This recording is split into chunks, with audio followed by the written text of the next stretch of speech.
We live in a world where people expect a lot of immediate gratification and instant results, especially when it comes to owning assets like building your dream home and such kind of things. So what will happen if you constructed your house in a long span of time, let's say 7 to 10 years? So today we are going to visit a home that has been constructed with a lot of patience, love, and under a budget. It is fairly tiny in a rural setup. You can see it is a beautiful morning and the birds are chirping in the background. That is the best thing about living in a rural setup. But above all, I'd like you to witness the love and the patience that has been put in the construction of this house that we are going to visit shortly.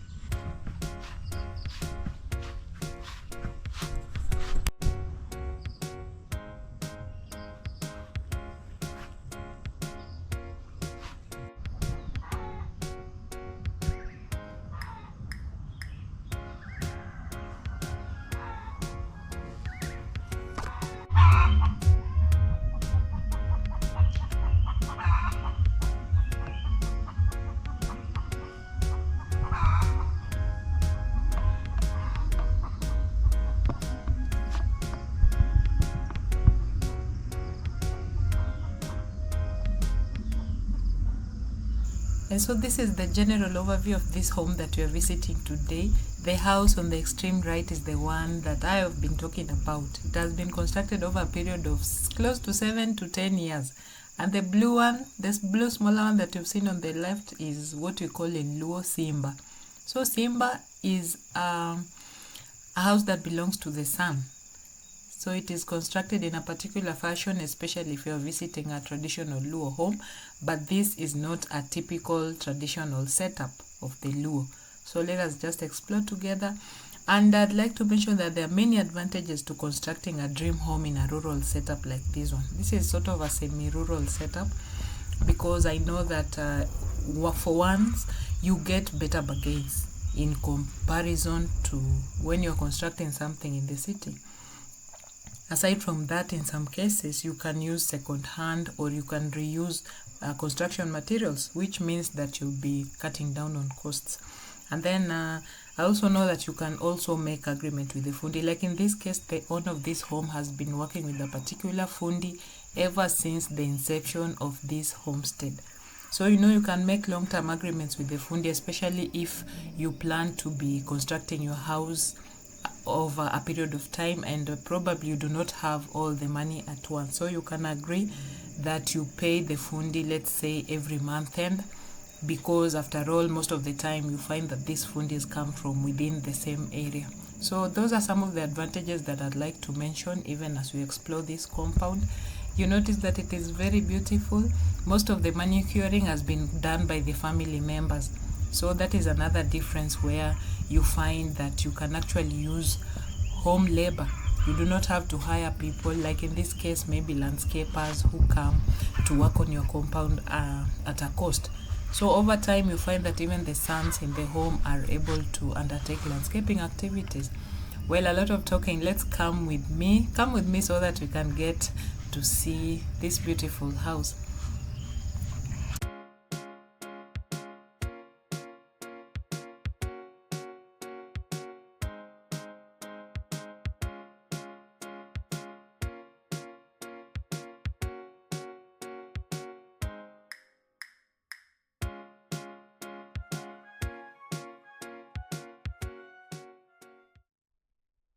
So let us walk through this simple house. So this is the front entrance that leads onto a small porch just before you get into the living area. It lies on a 3/4 acre piece of land and it is majorly made out of bricks. You can see the door is not a complicated one. These are just 1x1 square tubes that have been welded together to form a very simple yet beautiful door that matches with the exterior window grills. This is a small pouch where people can actually just sit and relax. You notice that the owner is a lover of plants. So these are live plants. And just on a light note, someone told me, if you find someone with artificial flowers in their houses, then beware of their personality. I don't know how true this sentiment is anyway. So it is a small 2-bedroom house with a living and a dining area. There's also a small store and a kitchen. Then there's just a common wash area. So if you are a lover of tiny spaces, or you are interested in constructing a simple house yet very functional and under budget, then stay and watch this addition to the latter. So let us dive in. To be frank, according to this home owner, this house has been here for the last 11 years. So this is the 11th year since the first stone of foundation was actually laid down. And yet it is only 2 weeks ago that the ceiling board was installed. I hope you noticed the edges of the ceiling board. It is the traditional type that most people are now sort of moving away from. In the recent past, people have had this urge to install gypsum boards. There are trends that keep going and coming, but for this house, the owner decided to stick on to the traditional ceiling boards that we all know. So this is clearly due to limited resources. In fact, she told me that this family got into this house as soon as the roof was installed. That means there was no plaster done, there were no windows, the floor was still rough and such kind of things. And so she kept advancing whenever finances were available. So you notice the minimalistic approach. This is the sink that is actually in between the dining area and the living area. So it is just somewhere in between, and you notice that the space in between the two is not really that huge. So the total area for this house is about maybe 150 square meters. So you realize how fairly tiny it is, but it is very neat and presentable, and I feel like the owner has not had to struggle so much in terms of mental strain whenever you're building your house under duress. When you're moving right from the living area, you'll find this small space that actually conjoins the washroom and the 2 bedrooms. So one of the bedrooms and then the master bedroom.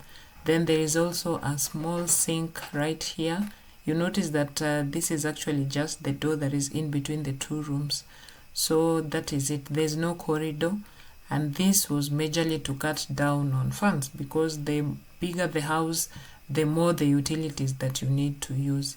And I find it really nice, because I've been to some quite huge homes in the recent past, and to tell you the truth, I got panicky, because especially when someone is quite elderly and they're now alone in the house, if the space is quite minimalistic like this one, at least for me, I feel like this is a very manageable space, especially in the latter years of your life. But of course, to each their own. So this is the washroom area. It doubles up as a toilet, and at the same time it is a bathing area. Then you notice that the cistern is the quite older version. That is why I tell you this house has been here for quite some time, but it's still functional. The only disadvantage to this cistern is that it's quite huge, so the amount of water that is lost every time someone uses the wash area is quite large in comparison to the kind of cisterns that we currently see in the market. And then I've just made a 180-degree turn, and I get to this door right from the washroom area. Now it opens up to the children's bedroom. And in this case, the children are all grown. You realize that there is a house on the other side that I called a Simba. So one of the children who's been sleeping in this room has actually checked out according to Luo traditions, and now has his own house within the compound.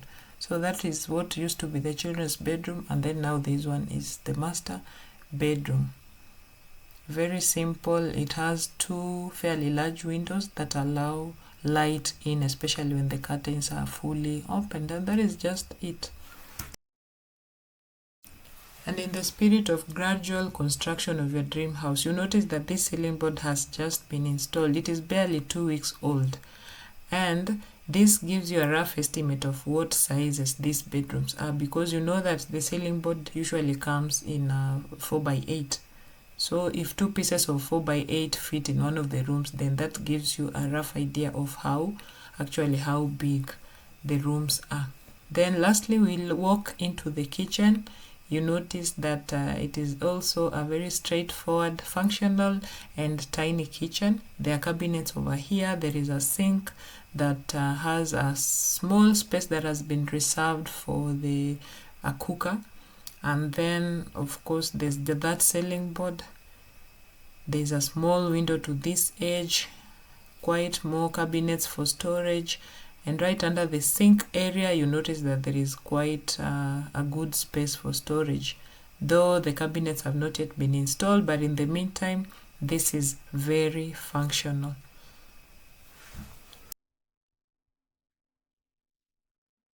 And then, as is common with many houses, you get a door that communicates from the kitchen to the exterior. Then there's this small space that is used as a store. And that is just it about this tiny kitchen in a 2-bedroom house that is also tiny. Then there's also Mr. Cat feeling entitled over here.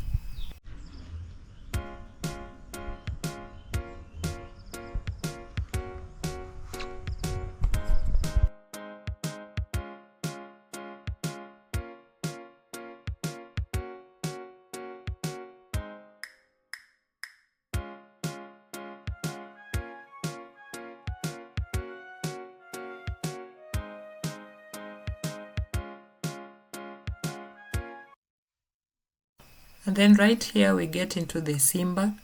I told you Simba is a male's house within the compound. So when a son comes of age, they move out of their parents' house and now they start living in their own. It is also a minimalistic one.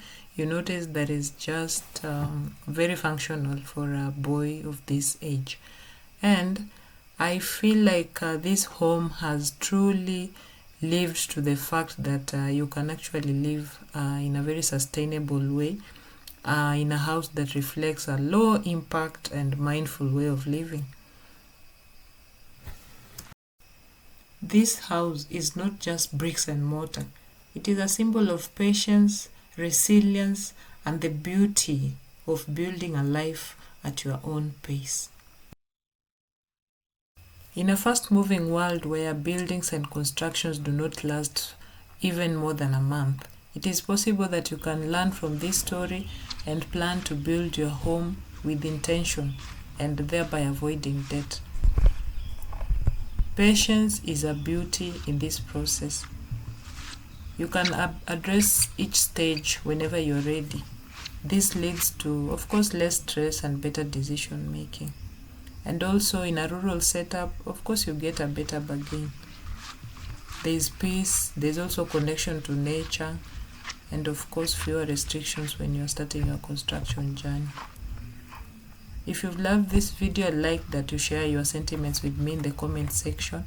And if you also have a home that you'd like us to feature, please do not hesitate. You can reach me via the email address that is on your screen right now. And hey, have you ever seen a pineapple plant fruiting?